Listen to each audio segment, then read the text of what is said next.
For the past year, my life had been a total shitstorm. It's my fault. It's my fault. There's no one to blame but me. I screwed it up. I messed up my marriage. I've messed up my career. I've even messed up my mind. I don't stand a chance of getting any of it back, but I'm determined that I'm going to try. Exactly 1 year ago today, a man showed up in my office while I was having fun with my boss. Suddenly, a middle-aged man in a cheap suit walked into my office. I have no idea how he got in, since I had definitely locked the door, but he was standing on the other side of my desk watching us. Brad and I jumped around him like crazy, putting everything back in place, and he stood there with a goofy grin. I distinctly remember yelling at him, "Who the hell are you and what do you want?" He just smiled and asked if I was Cheryl Hughes. I yelled again, "That's what it says on the door." "Of course I'm Cheryl, now what do you want?" He pulled a large manila envelope from under his coat, held it out to me and said in the calmest voice possible, "Madam, you are being served." At that moment, my life went upside down. Since then, I've lived every moment like a blur. Everything that came before is just a painful memory. Everything that came after is a blur. Only in the last couple months has my mind worked well enough to understand everything that happened. Thanks to a very sympathetic therapist, I now know, or better yet, understand what got my life into the mess it is. I'm now going to analyze every agonizing moment that led me to this turning point to make sure I didn't miss anything important. If I'm going to try to restart my life, I have to understand why I did what I did. Ladies and gentlemen, this is the captain. We've just been cleared to taxi to the runway and get in line for departure. We have 3 flights in front of us, so while we wait our turn, we will begin the pre-flight briefing. Once again, we want to thank you for flying Delta to Boston today. The video monitor above the aisle came to life. All carry-on items must be stored in a secure location. Blah, blah, blah. I've heard their prepared speech 1,000 times.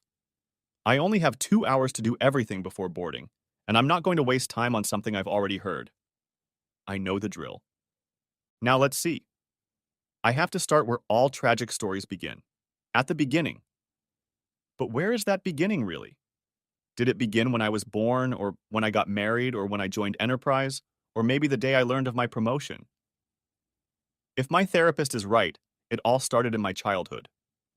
But I don't need to go back that far to analyze the events that led to me running away from my husband, now ex, and my former home. I need to start from the moment I made the decision to cheat on him. I remember it like it was yesterday. It was an overcast Friday in October when my boss, Brad Paxton, called me into his office just before lunch. He said he had good news for me. "Cheryl, come in and close the door," Brad said with a wide smile. I sat in the chair across from his desk and waited for him to finish typing something into the computer, thinking back to my time at Enterprise.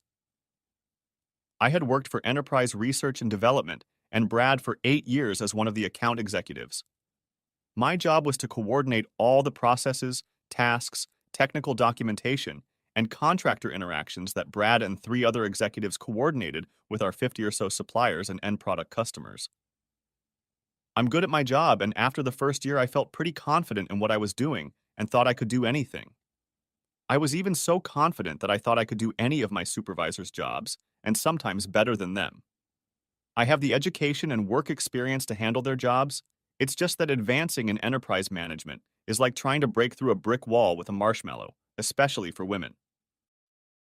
I set my sights on becoming the first female executive at Enterprise, and nothing was going to stand in my way. I have yet to break through the old boy network. Despite all that, I get along with everyone from the errand boy to the CEO, and I'm sure everyone likes me too. "Cheryl, I think I have some good news for you," Brad said as he leaned back in his huge executive chair. "What I'm about to tell you is being kept in the strictest confidence. Please don't repeat anything I'm about to say." So, let's begin. On Wednesday, Ambrose St. John informed the board that he intends to retire next May. This will create a vacancy in logistics for a line supervisor. It will be up to me to make a recommendation for his replacement. Right now, I have several qualified people who could take his place, but I have only one thing on my mind. You.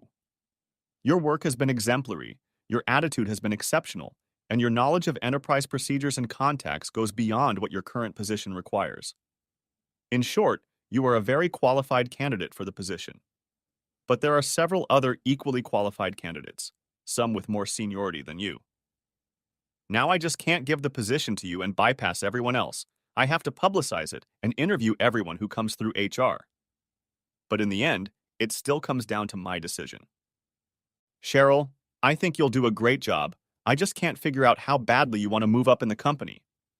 How strong is your ambition? What can you do to show me that you really want the position of supervisor? Mr. Paxton, since I've been here, I've worked hard to learn everything about everything. There's nothing I haven't done. There's no area I don't have experience in. I've even filled in for you when you were on vacation. And honestly, I've handled everything with ease. Now, I am more than ready for a new challenge, and a management position would be ideal. What can I do to prove to you that I am indeed the perfect candidate for the position? I've thought about it, he said with the same broad smile. I was thinking about getting out of the office where we could spend some time discussing how you could best prove yourself. How about lunch? I have an opening next Wednesday. How about we meet at Le Chateau, say, at noon on Wednesday? That way we can relax, be ourselves, and talk straight. And I'll pay the bill too. I don't see anything wrong with that, I said, smiling back at him. Do you want me to bring anything? No, just yourself. Thank you, Mr. Paxton, for giving me this opportunity. I won't disappoint you. I'm sure you won't disappoint, Cheryl. I'm sure you won't disappoint. La Chateau is one of the swankiest restaurants in all of Boston. The fact that it's in one of the many glass and chrome high-rises in the center of the business district doesn't make it any less discerning. I remember walking to the table where Brad was sitting waiting for me and thinking about the fact that someday I would have to invite Marty here. My dear husband works too much, and taking him out for a fancy dinner would be nice. Maybe I could even convince him to leave work a little early so I could stay home with my favorite afterward. Brad had already opened a bottle of wine and poured me a glass when I sat down at the table. We talked a bit about the duties of a logistics manager before ordering lunch. I tried to keep the price reasonable, but Brad insisted I splurge. It's on the company, he reminded me. As we ate, I talked about myself. I told him about my husband, my education, even my ambitions and dreams. After dessert, we sat down at the table to enjoy another glass of fine Merlot, and by then, I think I had told him the whole story of my life. Cheryl, we've talked a lot today about your ambitions and dreams, but you've never once said what you're willing to do to get my recommendation. I want only the best for Enterprise, and I will recommend the best person for the job, whoever that may be. But what can you do to tilt the odds in your favor? What will you do to make you stand out in my mind? I don't know what else I can do except to show you that I'm a hard worker and... No, I don't mean the things you list on your resume. I mean personal things. Like what? I asked. I hadn't quite caught his train of thought. Well, you agreed to have lunch with me today. How about next Monday we have lunch and continue our conversation? Okay, I can do that. And I want you to think about something. Next Monday, I want you to answer this question. Are you willing to do anything I ask you to do to get this job? I mean everything. Don't answer it now, just think about it and let me know on Monday. I think the right answer might tip the scales in your favor. Just think about it, and we'll talk. Waiter, check please. It wasn't until I got back to my office that I realized what he had just asked. He said, I mean anything. I had to decide if that anything was worth Brad's risk and reward. I spent the rest of the day off work thinking about it. I thought about it all weekend too. I'm sure Marty saw how far my mood had fallen. When we had lunch on Monday, I bluntly asked if what he said was what he meant. Did your I mean everything really mean what I think it meant? I asked. Are you suggesting we meet outside of work for a little hayride? Before I answer that, I need to ask you a couple questions. Are you recording this conversation? No. Why would I do that? Okay, then who did you discuss our conversation with? No one. Okay, then I'll answer your original question. Yes, I want the two of us to get to know each other much better, on a physical level. Does that answer your question? About as good an answer as one can get, I said. And the promotion depends on that. I don't want to say it outright, but if you're good to me, I'll be good to you in return, so to speak. I leaned over and whispered in his ear. Okay, Brad, I want the job. I really want the job. However, I have a few conditions. First, we never do anything after work. No dinners, no going out together, no venturing out to some rundown motel for a couple minutes. Everything we do at work during lunch, either in your office or mine. Even though we both have floor-to-ceiling windows, no one can look in because the window glass is covered with a film that makes it look like a mirror from the outside. We each have a desk, a couch, and a lock on the door. It will stay in our office and nowhere else. Secondly, absolutely no one will know about it. I mean no one. Thirdly, when I say it's over, that will be the end of it. If I think of any other conditions, I'll let you know. I agree, he whispered back. I think we should set up a regular Wednesday lunch meeting to discuss your progress. Say, every Wednesday at noon in your office? Okay, just remember to lock the door when you come in. And off it went. On Wednesday, my life ended. Brad and I had just started our status meeting. Suddenly, a man in a cheap suit walked through the door. I'm pretty sure I locked the door, but he walked in. The man just stood in front of my desk with a small smirk on his face. What the hell do you want? I shouted at him. Are you Cheryl Hughes? Was all he said. Of course I am. That's what it says on the door. Who are you and what do you want? He handed me a large manila envelope. I stared at it for a long time, then took it. Madam, you are being served, he said. He walked away with the same smirk on his face. I sank heavily into the chair. Brad stood next to me with a goofy look on his face. I opened the envelope and pulled out the papers. On top was a petition for dissolution of marriage. I was so stunned I couldn't speak. Brad reached out and tried to take the papers from my hands, but I recoiled. I tried to hold on to them, but the two of us scattered them across the table. There were a few pictures there too, face up. They showed my office, me, and... Carefully, I took one picture in my left hand, the other in my right. I looked at them and my whole life flashed before my eyes. In one of the pictures, I was showing my middle finger, holding it out to the phone. How the hell did he manage to... I never finished the sentence. I knew where they were coming from. I turned to look out the window. I saw another huge glass and chrome building on the opposite side of the street and realized that whoever had gotten those pictures had taken them from there.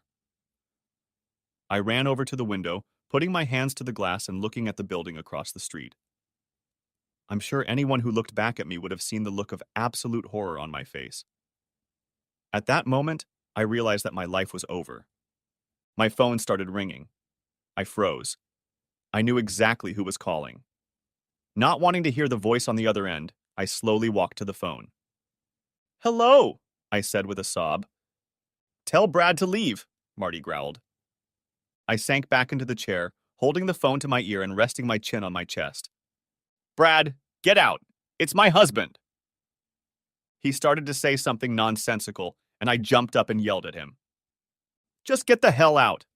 He knows all about us, asshole. If I were you, I'd get out of here and run as far away as possible. Marty may be an accountant, but he can kick your ass from here until Sunday. Now get out. When he left, I sat back down and turned my chair to face the window. I sat there waiting for Marty to say something that would put me out of my misery. He said, Cheryl, if our marriage has any chance of surviving, you must listen carefully and do what I say. No arguments, no hesitation. You have one chance and one chance only. Do you understand? Yes, I understand, I said through my tears. I'm not kidding, Cheryl. You only have one chance to save everything. Are you sure you understand? Yes, I wheezed. Okay, now here's what's going to happen. First, you're going to quit your job. Second, you're going to file a lawsuit against each of your 4 lovers and against Enterprise as a whole. Third, you're going to explain to me why. I stammered and sat there, sobbing silently. I was silent for a very long time. Finally, I realized I had to say something. I chose the wrong thing to say. But Marty, I have a lot invested in the enterprise. I'm about to become the first female manager of... Hello? Marty? Hello, are you there? He hung up. I dropped the phone and flew to the window, screaming and pounding on the glass. I can't tell you how long I pounded on the window before I fell to the floor and sobbed. I had ruined everything. Marty knew I was cheating on him and was going to divorce me. Oh my God, what have I done to him? I just laid on the floor and sobbed. Nah, I don't know how long I cried until I heard a knock on the door. I wiped my face as best I could and went to open it. There stood Ambrose with the most hateful look on his face I had ever seen, and behind his back I could see everyone in the office looking at us. You stinking bitch, he hissed at me. He then punched me in the face, knocking me to the floor. When I looked up, Tom and Brad grabbed his arms and dragged him out of my office. I was just sitting on the floor rubbing my cheek when one of the customer service executives reached up to close the door. Good job, slut, she said with a smile. I'm definitely getting a promotion now. See ya. How does everyone already know about my divorce papers? What was going on? I didn't realize anything except that Marty knew and was throwing me out. I started crying again and went back to my desk. I tried to call Marty back, but his phone had switched to voicemail. I tried calling probably a dozen times, but he didn't answer any of them. I left him only one message. Marty, I'm so sorry. I'm so sorry. I'm so sorry. I'm so sorry. I'm so sorry. Please call me back and talk to me. I messed up big time and I need you to talk to me. Please call me. I'm desperate, Marty. Please call me back. He didn't call back. As I sat at my desk crying in anticipation of his call, I saw the flashing incoming email icon. A new message had arrived. Hoping it was from Marty, I quickly opened it. It said, "Watch what's going on in your office right under your nose." There was also a video attached. I clicked on the video and the screen changed to an image of me and Brad. I couldn't move my hand to press stop. I froze with the horror of what I was watching. I slid off the chair onto the floor and sobbed. When the two guards came in, I didn't hear them anymore. They helped me to my feet and told me that I had an hour to pack all my personal belongings into boxes, after which they were to escort me out of the building. They also handed me an envelope with a letter of dismissal. Somehow, through tears and sobs, I got all my things packed. As I was putting my things in boxes, I thought, 9 years of hard work and dedication at Enterprise went by in an instant with nothing but a slap on the wrist from one of my managers. I screwed up not only at Enterprise, but also in my relationship with Marty. I needed to pack everything into the car and get back to his house. I needed to talk to him and explain everything. Maybe I had a chance to save my marriage. Marty was gone. He had moved out a lot of his clothes and personal belongings and left me alone. There was a note from him on the kitchen table. It said, "Cheryl, don't call me, don't try to find me, don't come to my work, don't do anything. If you need to contact me, call my lawyer. His card is in the divorce papers. Sign them and let's get this over with quickly. You've ruined enough lives already." Marty. I was devastated to the core. I cried for 2 days straight, hoping Marty would come back and forgive me. But he didn't. I just sat in our house and waited to hear from him. Nothing. I read the divorce papers and it said, "Irreconcilable differences." He could have grabbed me by the throat and said adultery, so I guess that was his way of being nice. About a week after I left Enterprise, a lawyer called and said he would represent me in a case against Enterprise. I don't know how he got all the information, video and all, but he had everything, including all the emails from Enterprise's email system. Marty must have put him on my case. I thought I could get back to Marty if I did what he advised me to do. Quit my job, file a complaint against the managers in Enterprise and tell him the reasons why, then maybe we might have a chance. After the lawsuit was over, he might have listened to me. But he didn't. The lawyer was good at what he did. I told him everything and answered every question about every intimate detail of our dates. He sued each of the men in Enterprise for $1 million. After several meetings and one in-person meeting with Enterprise's lawyers, we came to a settlement. They gave me a little over $100,000 to, as they so eloquently put this sordid episode in the past. Enterprise fired 3 managers and Ambrose resigned, which was also part of the settlement agreement. After it was over, I called Marty's divorce attorney and told him I quit my job and sued Enterprise. Since I had done everything Marty wanted me to do, I asked when we could meet and talk. He simply asked, "Why did you put Marty on the phone too?" That question made me hysterical again. I couldn't say anything and hung up. I called him 3 more times, and each time he asked the same question, and each time I broke down. Eventually, I gave up. After a month of being alone, I called my cousin in Cincinnati and told her my problems. She said I should come and live with her and look for a new job there. Things had fallen apart in Boston, so a fresh start would be good for me. I pondered her words for a week before I signed the divorce papers and packed my bags. I left everything to Marty. I only took my clothes and a few memorabilia. Everything else I left behind. On the kitchen table, I left Marty a note with parting words and a request that he call me at my cousin's number. He never called. I spent the first month alternately crying and contemplating suicide. One day I hit rock bottom and tried to end my life. Rachel found me and called an ambulance. They pumped my stomach and saved my worthless ass. While I was in the hospital, I had to see a psychiatrist. We talked about what I had done to get to this point in my life. She said she had heard it all before and recommended me to another psychiatrist who specializes in grief counseling. She said that divorce is just as devastating as the death of a loved one, and grief counseling would do me a lot of good. So I started talking with him twice a week. Eventually, I realized my act and decided that I didn't really want to die. I wanted to live again, but to live with Marty. My therapist helped me develop a plan to get my head in order, to understand why I did what I did, and how to try to get my life back with Marty. But he was very careful when he said I might never get it back. Deep down, I knew he was right, but I had to try. 4 months after leaving Boston, I received a final judgment of divorce. I received a lump sum of $100,000 when the property was divided, and a check for that amount was enclosed. I received no alimony, no part of Marty's business or his pension. I agreed to let Marty sell the house and split the profits. 2 months of psychotherapy seemed like a waste of time as I stood gazing sadly at the remnants of my former life. And here I sit, looking at the ground, at 35,000 feet, going over my screwed-up life in my mind. I've made some huge mistakes, but I've also come a long way in understanding their causes and can guarantee they will never happen again. Hopefully, when I get to Boston, there will be someone there who will listen to my story and sympathize with me. Maybe I can get my life back. Maybe he'll love me again. But maybe he won't. Part 3. Ladies and gentlemen, this is the captain speaking to you. We're about 10 minutes into the flight from Logan International Airport, and I've turned on the seatbelt sign, so please return to your seats and...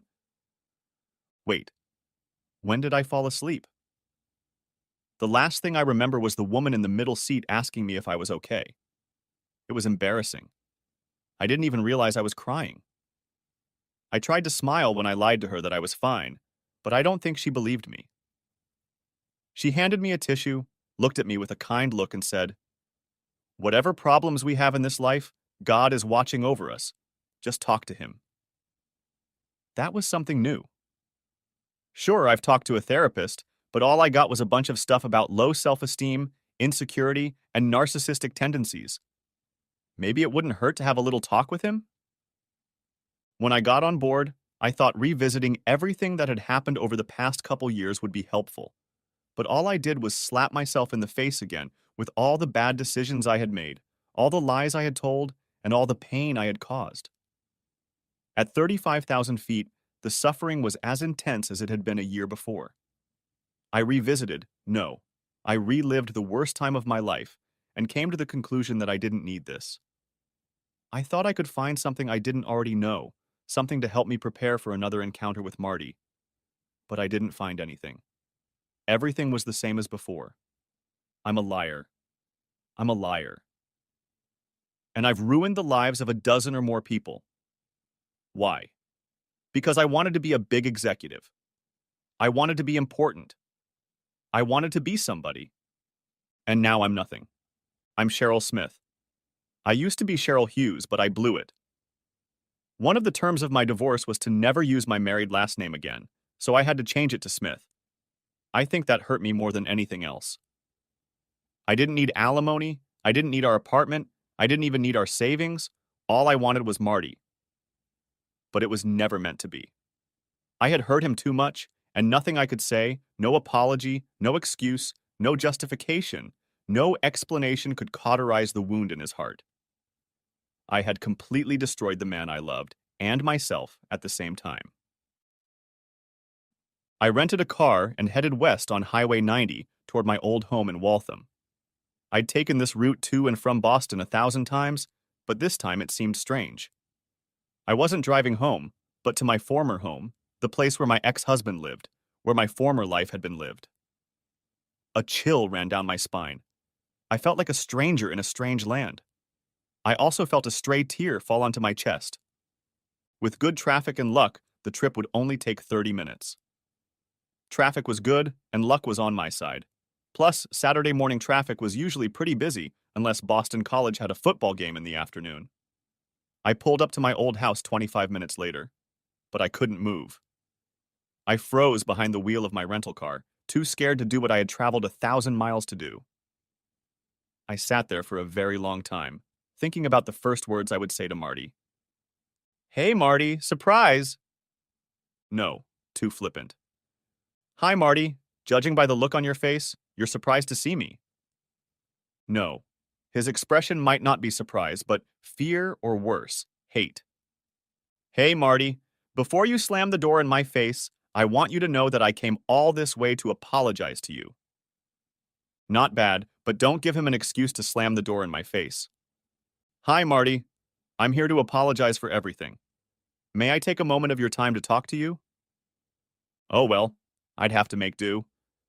I should have spent my time on the plane thinking about what I was going to say to him, not reliving all the shit I'd done to him. I took a deep breath and walked to the door. Everything looked the same, except the azaleas on either side of the walkway were gone. I had given them to him when we moved into this house. He always loved those azaleas. The beautiful white blooms in the spring always made him smile, and when he smiled, I smiled too. I pressed the doorbell and waited nervously. "Yes?" a man said, opening the door. It wasn't Marty. "Where's Marty?" The man who opened the door was tall and thin, and appeared to be wearing only a plaid robe and slippers. He smiled a half smile and looked at me with some apprehension. "Who's at the door, Josh?" Another man, a little heavier and also in a plaid robe and slippers, came up behind the first and put his hand on the taller man's shoulder. "Can we help you?" the second man asked. I didn't know what to answer. I expected Marty to stand there and even had an opening line prepared, but instead the two middle-aged men, who looked like they had just gotten out of bed, looked at me like I was some kind of lunatic. I, I'm looking for Marty Hughes," was all I could squeeze out of myself. "Oh, Mr. Hughes moved out about 4 or 5 months ago," the other man replied. "When exactly, Josh?" The first man, that was Josh's name, replied, "Over 6 months now, he moved in just before Christmas. Remember, we moved in after New Year's, and the house was empty for a while." "That's right," the second man said. Once again, my mouth and mind didn't want to work together. I just stood there with my mouth open. A few seconds passed, but I stammered, I, I'm looking for Marty Hughes." The two men smiled and said in unison, "You already said that." They turned to each other, laughed loudly, and hugged each other. I felt my cheeks grow hot. "I'm sorry," I said, embarrassed. "I'm his wife. Well, I used to be. I came here to talk, and I used to live here. Yeah, we heard about you. Oh, sorry, I didn't mean it the way it sounded," Josh said. Randy, what did the real estate agent say? Randy, the other man, replied, she said the former owners were getting divorced and selling the house as part of the property division. She didn't go into details, saying only that it wasn't amicable. Yeah, I'm sorry to hear that, Josh said. Would you like to come in? Maybe have a cup of coffee and look around. We've changed a lot of things and it looks amazing now. No, thanks. I think I'd better be going. You wouldn't happen to have a new address for Mr. Hughes, would you? Both men looked at each other puzzled. No, I don't think we have one, Randy replied. We've never met Mr. Hughes. We've only worked with his real estate agent. I'm sorry. Thank you, I replied with the smile I was capable of. I'm sorry to have bothered you. I turned and walked back to my car. When I got to my car, another tear ran down my chest. I drove off with no idea of my destination. I ended up at a little restaurant that Marty and I used to go to often. I sat there drinking coffee and contemplating what to do next. Marty sometimes worked Saturdays, so I might be able to catch him at the office. His office was downtown, not that far from where I worked when I lived here. I hurriedly finished my coffee and headed back towards the airport in downtown. I had to drive past my former place of employment, and I felt anxious about being there. The last time I had been on that street was when I met with Enterprise's lawyers about my lawsuit. I was very upset at the time, and don't remember the meeting very well. I do, however, remember the names the lawyer called me and how I was floored by each one. I parked in the parking lot next to Marty's office and walked into his building. I don't think he's up there, the elderly security guard said. But you can go upstairs and check. The door was locked, and I could see through the glass part of it that there was no light on. I noticed something else too. It used to say M. Hughes, CPA, on the door, but now it said Hughes and Associates. I wondered what that meant. I got back in the car, pondering where to look next. I didn't feel like doing it, but I knew someone on his staff could tell me where he was. If anyone knew, it was Mandy. Her name and address were still listed in my phone book as Marty's contact at work. I entered her address into the car's GPS and drove off. As I drove, I had a glimmer of hope. Mommy, there's someone at the door! A girl dressed in a football uniform called out. I waited the longest until Mandy came out onto the porch and quietly closed the door behind her. What the hell do you want? She growled at me, bile dripping from every word. I'm looking for Marty, I replied softly. I came to talk to him, to apologize. When I got to our house, he wasn't there anymore. I came here knowing you knew where he was. Do you have his address? Yes, I have his address, but it will be more than a day in hell before I give it to you. How dare you show your face in these parts again? What's the matter? Didn't you cause enough pain and suffering last time you were here? Come back to see if you can finish the job and completely destroy it? There's no way I'm letting you hurt that man again. He's done with you. He moved on. You're just a bad memory, a nightmare that pops up every now and then to remind him how lucky he is that you're gone. Just go. Crawl back under the rock you crawled out of. She turned and walked away into the house, slamming the door in my face. All hope of finding Marty was gone. As I drove away, I cried, really cried, loud and hard. I had to pull into a fast food parking lot to try to recover. I couldn't drive and sob at the same time. I must have filled 3 or 4 napkins before I calmed down enough to realize. The people sitting at the tables outside were looking at me. My body was still shaking and I couldn't think straight, but I slowly began to come to my senses out of desperation. I heard a knock on the window of the car next to me. I rolled the window down a little. Are you okay, miss? Asked a gray-haired man. I snorted and wiped my nose again. I'll be fine, I replied. I just had a really bad shock, that's all. I'll be fine in a few minutes. Thank you for your concern. The man walked over to one of the tables and sat down next to a little boy, about 9 or 10 years old. He continued to watch me out of the corner of his eye, but then turned his attention to the little boy. His son, or maybe his grandson, I thought. They were so cozy together. So happy. Shit, I said under my breath. Marty's dad. I knew exactly where to go next. Marty's dad would probably help me get in touch with Marty.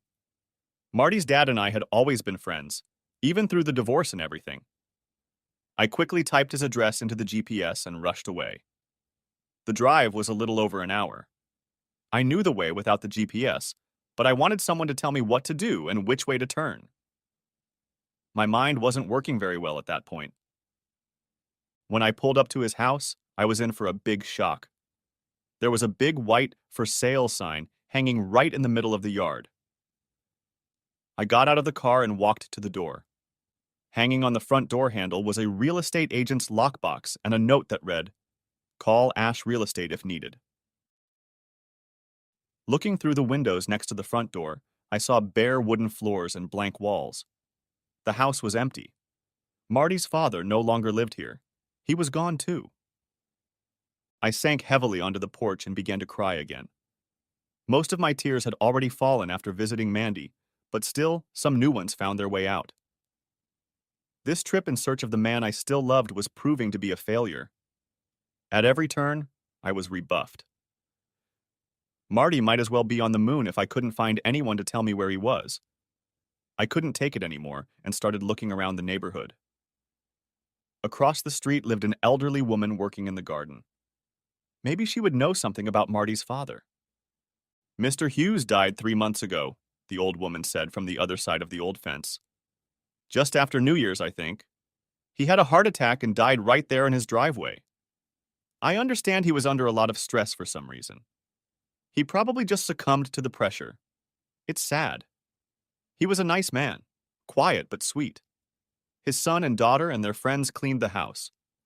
They are good people, just like their father. Much of what was in the house they gave away to neighbors. They gave me a very nice set of porcelain figurines and his gas grill. It's sad. Very sad." I walked to my car in a daze. Luckily, no cars were passing by, or I might have left too. My trip had come to an end. I had flown 1,000 miles to talk to the only man in the world I had feelings for, and I couldn't find him. At every turn, I failed. I could have gone home. Then I gave up.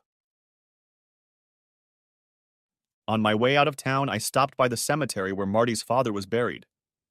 I wanted to pay my respects and say goodbye. I loved Marty's father.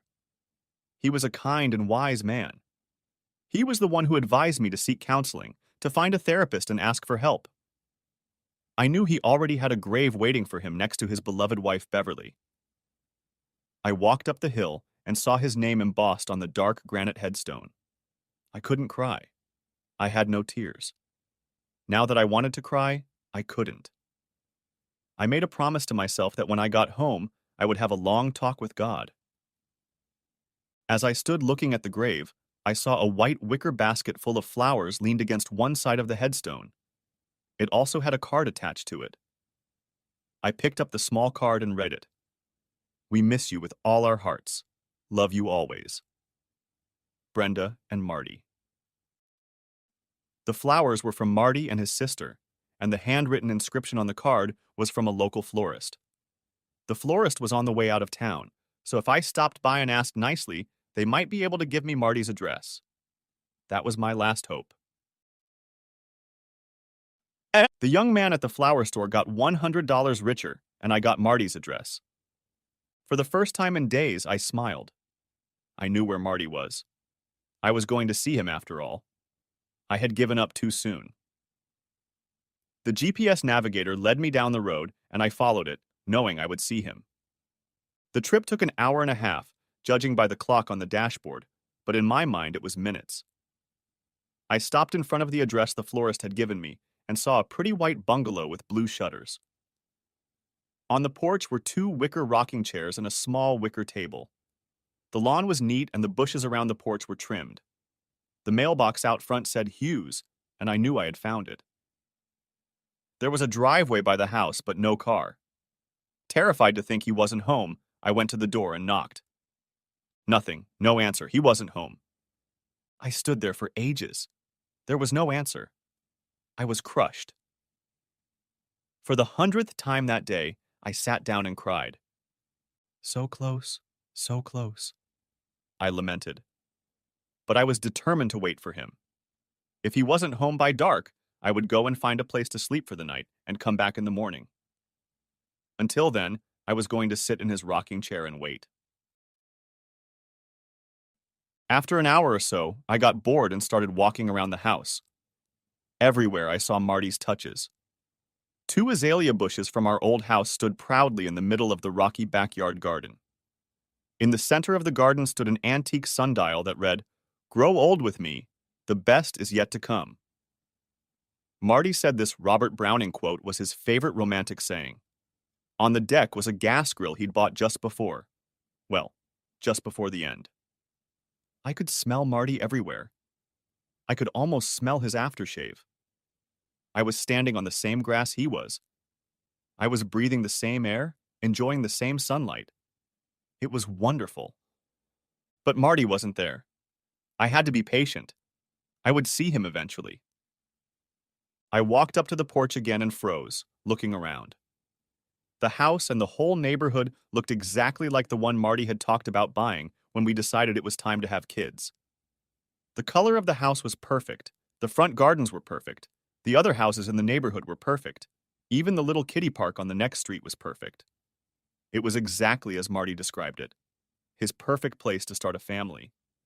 This was supposed to be our home when we had kids. But,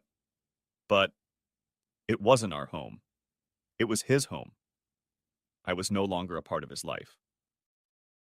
A while later, I wandered into a small children's park and sat at a small table made in the shape of a giant green turtle. I thought about all the things Marty and I had talked about when we had kids. He had so many plans and knew exactly what he wanted. He even knew how many kids we were going to have. 2, a boy and a girl. I think he even had names picked out already. But I ruined everything with my ambition and stupidity. Now we'd never have children together, never have a little house in the suburbs, and we wouldn't live happily ever after. But if Marty came home and I explained to him how sorry I was and how much I still loved him, maybe he would forgive me. Then maybe we would have lived happily ever after. This time the tears were enough. I sank down on the table, wrapped my arms around my head and cried. Deep sobs burst from my chest. I stared into the bottomless pit and sobbed. And for the 100th time, I wanted to die. Without Marty, my life had no meaning. Oh God, my heart ached. In the midst of all my tears, I felt a hand on my shoulder.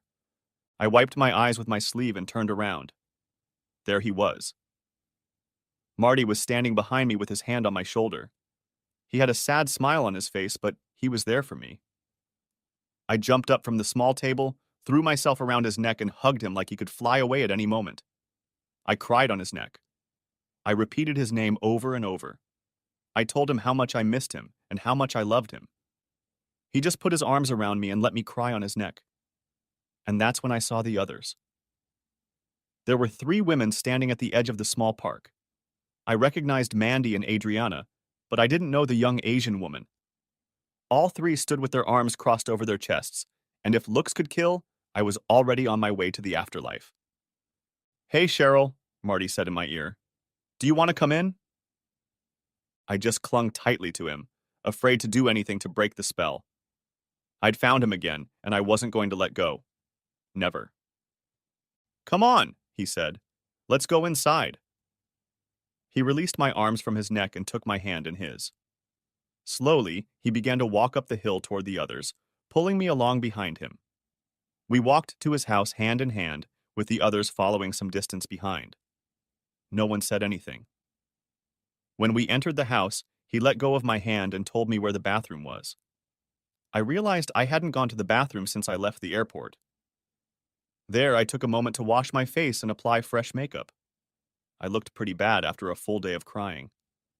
He was standing outside the door when I came out. "Let's go out on the deck," he said quietly. "I have a lot to tell you, and I'm guessing you didn't come all this way for my cooking. You probably want to talk about something we never talked about. I think the time has come. Let's go." 3 women were working in the kitchen preparing something to eat when we walked by. No one said anything to any of us. We just walked silently out the back door onto the deck, and they kept looking at me through the bullets. We sat in complete silence for a long time, just looking at each other, hoping someone would say something and break the eerie tension. I don't think either of us knew where to start or how to go about it. I wanted to tell him I was sorry. I wanted to confess all my sins. I wanted to lie down on the deck, kiss his feet, and beg for forgiveness. I wanted to tell him how much I still loved him.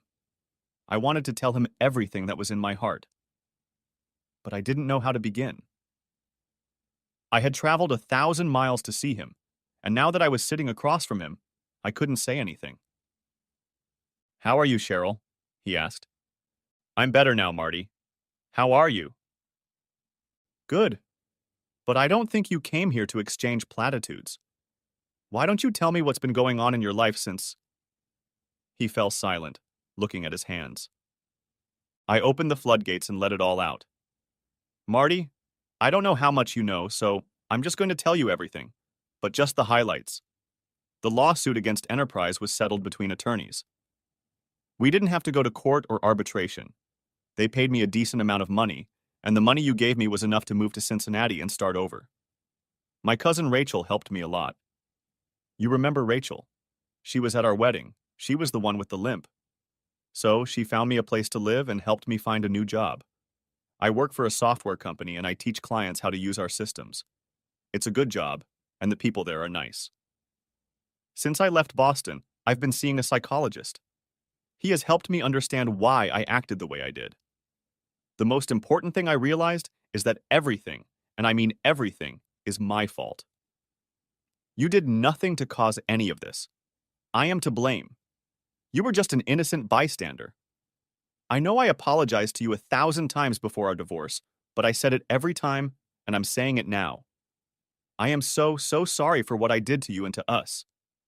I know words can't change what happened, but I want you to hear them anyway. I'm sorry, Marty, for everything. After you found out about everything, I wasn't myself for a long time. I even tried to kill myself once. Unfortunately, I didn't succeed.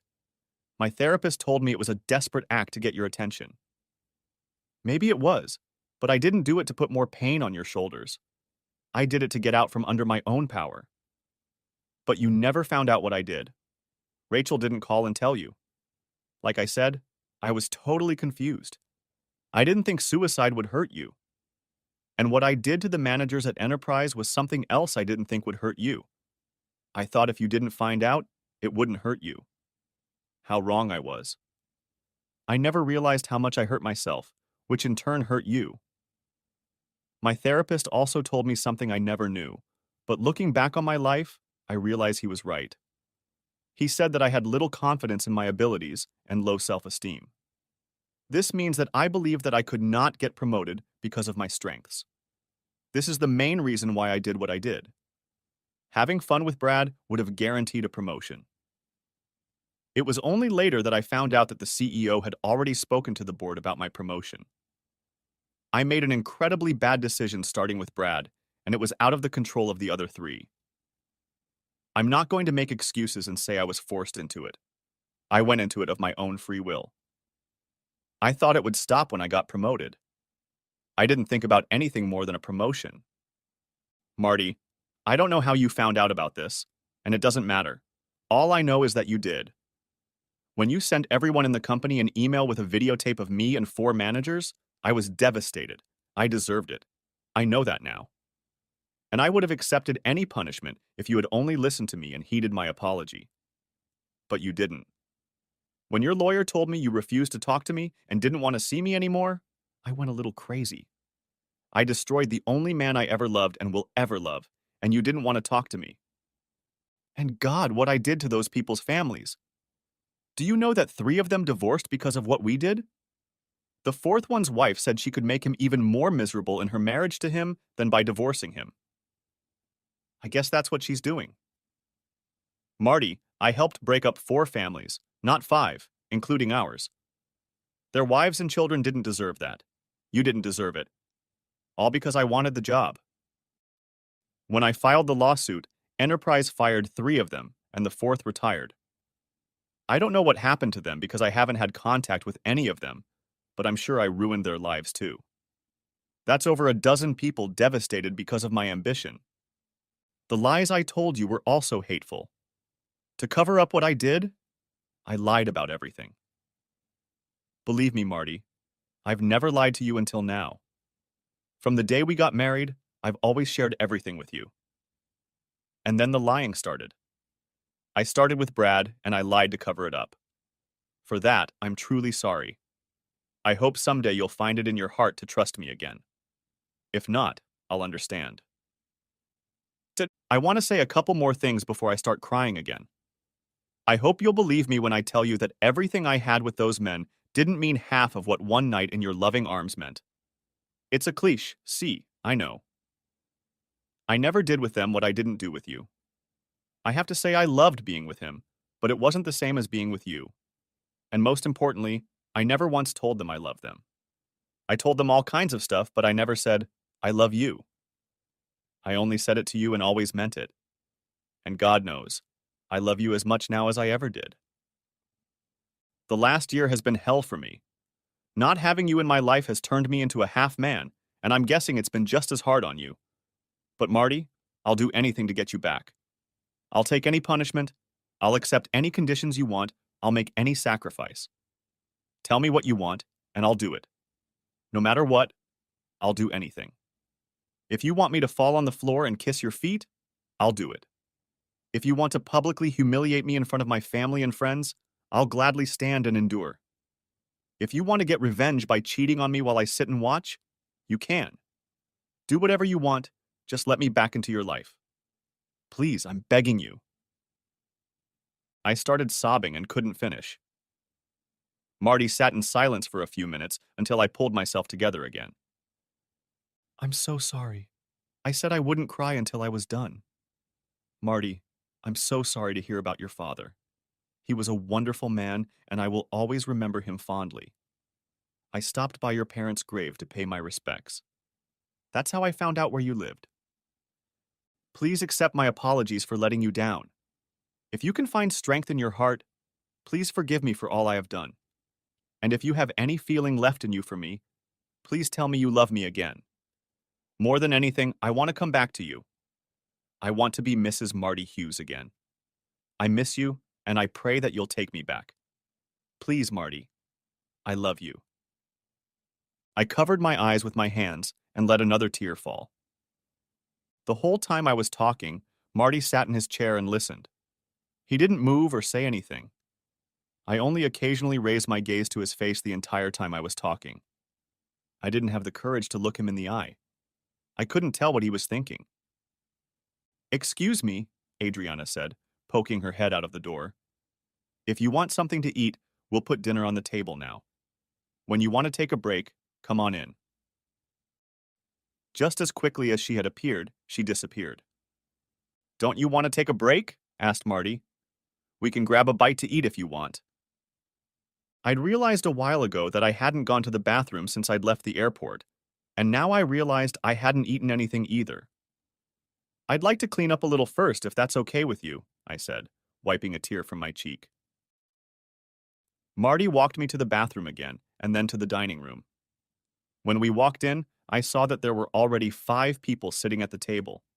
A tall, red-haired man and a slightly intimidating-looking girl with black hair and lots of piercings and tattoos joined the 3 women as Marty and I talked outside. As we all sat and ate in silence, everyone studied my every move, waiting for I don't know what. Dinner was a living hell. I wanted to hear Marty's story and sat there playing with my food, hoping he would tell me he loved me too. Waiting for him to say he wanted me back was agony. After dinner, everyone took the dirty dishes into the kitchen and just stood around in awkward stillness. When Marty excused himself to go wash the dishes, the atmosphere in the group changed. Mandy and Adriana cornered me by the refrigerator and faced me nose to nose. Mandy glared at me and said, I want you out of here as soon as you say what you came here to say. I told you that I won't let you do anything to hurt him, and I mean it. If I have to drag your slutty ass back to the trailer park you came from, by God, I will. After Mandy finished, Adriana joined her. Yeah, bitch. If that man sheds a single tear because of something you said or did today, I will find you and stomp your sorry ass into the ground. Marty is our friend, and we don't want him to get hurt any more than he already has. Pleading for forgiveness and asking him to love you again will hurt him even more. He is in a better place now and has moved on. Forget about him and come home. You left him. I looked back and saw the other three standing there watching. The one with the piercings was smiling at me in a way that gave me goosebumps. I wanted to run away and hide, but then Marty came back and saved my hide. Cheryl, let's go back outside and finish our conversation. I'll get us something to drink. I walked out the door and stood on the deck, watching everyone through the window. At one point, the little Asian girl said something to Marty, and he smiled. It was the first smile I'd seen on his face in a very, very long time. I missed him far more than I could have imagined. It pained me to see someone else put it on that face. Marty brought 2 bottles of water, and as we returned to our seats, he began. Cheryl, I appreciate your candor in talking today about what's been going on with you since. Well, since everything fell apart. I sense a change in you. Maybe you've grown up. Maybe you've faced your demons. Or maybe you've really realized the consequences of your actions. Whatever the case, I want to ask a question that I really need an honest answer to. Then I'm going to tell you about myself. After that, we can talk about us. Cheryl, my attorney asked you a simple question several times that you were unwilling or unable to answer. He said that each time he asked, you only threw a tantrum. I don't want to hurt you, but I need an answer. Without one, I think this conversation is over. Okay? There you go. Why did you point your finger at the phone and at me when you hung up after talking to me when you were with those guys? I knew he would insist on answering that question, and I think I was now ready to tell him. Marty, I've done a lot of stupid things in my life, but I think the one where you stubbed your toe on me was probably the stupidest, at least the rudest. My therapist and I have talked about it a lot, and now I can tell you why I did it. There's no easy answer here, and it's not just one thing, but the main reason I did it was because I was trying to convince myself and the man who was with me at the time that you were a rotten, worthless husband. I thought that if you treated me badly, I wouldn't feel guilty about cheating on you.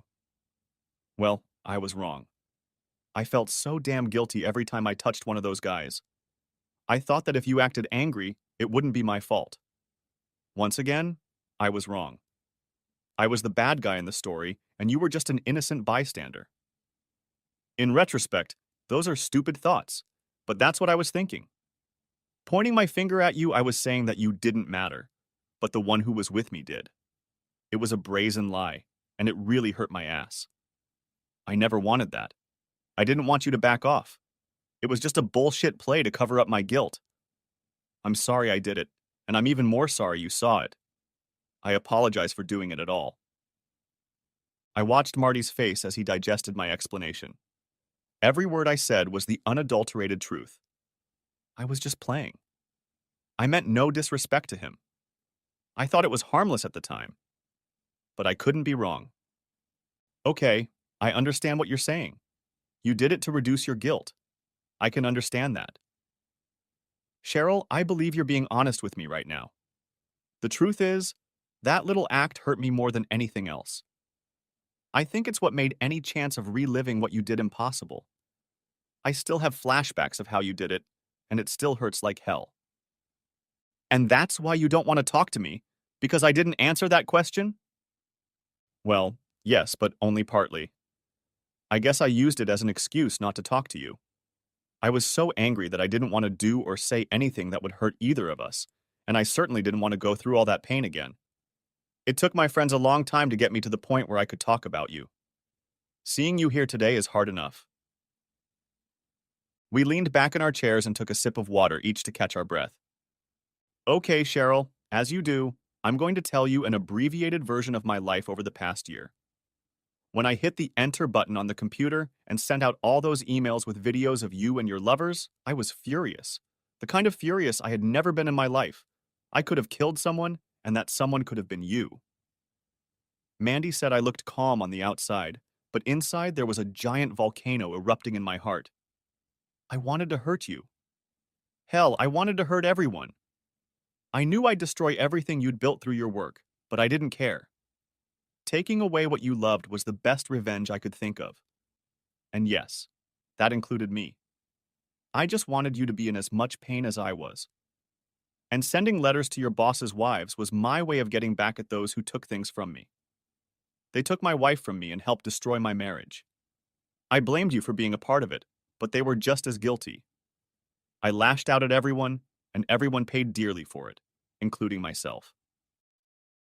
Over the next few months, I received threatening phone calls and emails, some from enterprise employees and some from friends of your four lovers. I spoke to the wives of these men and tried to apologize, but they were too hurt to listen. One even spit in my face. Nevertheless, all four took copies of the footage to help with the divorce proceedings. I stayed with my father for a couple months, trying to get my life in order. He was great, gave me lots of helpful advice, and helped me calm down and see things for what they were. After a few weeks, I saw in his eyes the same stress I was experiencing myself. I stopped talking to him and started thinking for myself. By the time I got home, you were long gone. I didn't try to find you or call you or anything.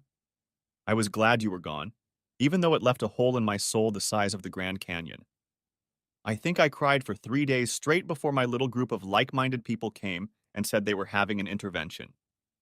It took an entire weekend, but by the end of the second day, I was laughing again. After that, Mandy and Adriana became like mothers to me. They told me what to do, when to do it, and when to finish. I needed that. Jan stayed with me day and night, making sure I ate right, exercised, and made sure things at work didn't go wrong. Even Jackie stopped by from time to time. She kept trying to convince me to get a tattoo, but I refused. She later said she knew I wouldn't do it. She was just trying to get me out of my comfort zone of misery and back to reality. I became too comfortable in my sadness. One weekend, Red brought a bunch of action movie DVDs, pizza, and beer, and we had a man's night out that lasted 2 whole days. Ian really got on me for leaving pizza boxes and empty beer cans all over the living room, and for not showering all weekend. All in all, it was pretty heartbreaking. I wallowed in self-pity for about 3 months before I woke up one day and started living again. The first thing I did was put our apartment up for sale. By then, you had already signed the divorce papers, so I had no reason to stay there. Too many memories. It took a few months to sell, the housing market being what it was, but by then, I was living here. From what I understand, our old house was bought by a nice couple. Anyway, my move here was a new beginning. It was a break with the past, and I needed that more than anything. When I got the notice that our divorce was final, I started to roll down the slippery slope. Jan stayed by my side until I found my way back. From that point on, I worked more than ever, stayed at home tending to my little bungalow, and spent as much time with friends as I could. They have been my support. I don't know if I would have survived without them. I don't know whether to tell you this or not, but my little video of your adventures showed up on the website about a month after I sent it to everyone. Red found it, but I didn't ask him how. I didn't post it there, honestly, and I'm sorry it got there. I don't know what you can do about it, but I'll give you the URL anyway. I put the proceeds from the sale of the house in the bank, and your half is a little over $22,000. I'll write you a check tonight. I'm sorry I didn't send it to you sooner. I just didn't want to meet your eyes. Cowardly of me, I know. Before dinner, you asked me a couple things. I think I can answer them now. Anyway, I've been thinking about them for a while now. You asked me to forgive you. Cheryl, I forgive you. I forgive you, but for completely selfish reasons. I can't carry around all this hatred for you, so by forgiving you, I'm relieving myself of those feelings. Cheryl, I don't hate you anymore, but I also don't love you anymore. Sure, I can forgive you, but I can't forget what you did. Believe it or not, the few times I watched you with your lovers destroyed all the good memories we had together. Gone are our hopes and dreams. It's all gone, Cheryl. All the good memories, all the good feelings, all the plans we ever made, it's all gone. And the hostility I felt is gone too. Now I'm learning to trust, love, and believe all over again with a clean slate. So I think you see where I'm going with this. Cheryl, I don't have any feelings for you anymore. All the love is gone. I once loved you more than anything in the world, and now, someday there will be a Mrs. Marty Hughes, but it won't be you. I can't look at you without seeing you bent over your desk with some guy behind you, and I can't look at you without seeing you pointing a finger at me. I'm sorry if this ruins all your hopes of reconciliation, but I can't go back. It's too painful a part of my past. I'm moving forward without you. I was devastated. I just sat there and sobbed. My life was over. I would never be with the love of my life. Oh God, why me? Muttered to myself over and over. Marty got up and brought me a box of tissues and left me to cry alone. When I looked up a few minutes later, I saw him in the kitchen surrounded by his friends, with a little Asian girl resting her head on his shoulder. Now I knew what they meant when Mandy and Adriana told me he'd moved away. I was the past, and his new Asian girl was his future. I sat there crying until the daylight started to fade. I gathered my strength to walk through the kitchen and into the bathroom. I combed my hair again and gathered my courage before going outside. Everyone was standing in the living room talking to Marty. When he saw me, he held out an envelope. This is your portion of the condo sale, and on the back, I wrote the URL to the video. Just like that, it was over. My hopes of getting him back were gone. Also gone were the last vestiges of self-respect. I had to start my life over, but without him. Marty walked me to my car. I took his hand one last time and said goodbye quietly, kissing the cheek of the man I loved, but had destroyed. I opened the car door and stood still for a moment, wondering if I had the courage to look back at him one last time. I found enough strength to turn my head. What I saw ended my life. Marty was standing on the curb with his arm around the waist of a small Asian girl and hers around his. Behind him in a row stood Mandy, Adriana, a tall red-haired man, and an intimidating girl with piercings. Each of them held a hand in front of them with the middle finger extended upward. The message was loud and clear. Back off. I now fully understood Marty's pain. The end. If you haven't watched the first part of this video, the link will be in the description. Thanks for watching, I hope you enjoyed it. So subscribe to my channel and watch the next video.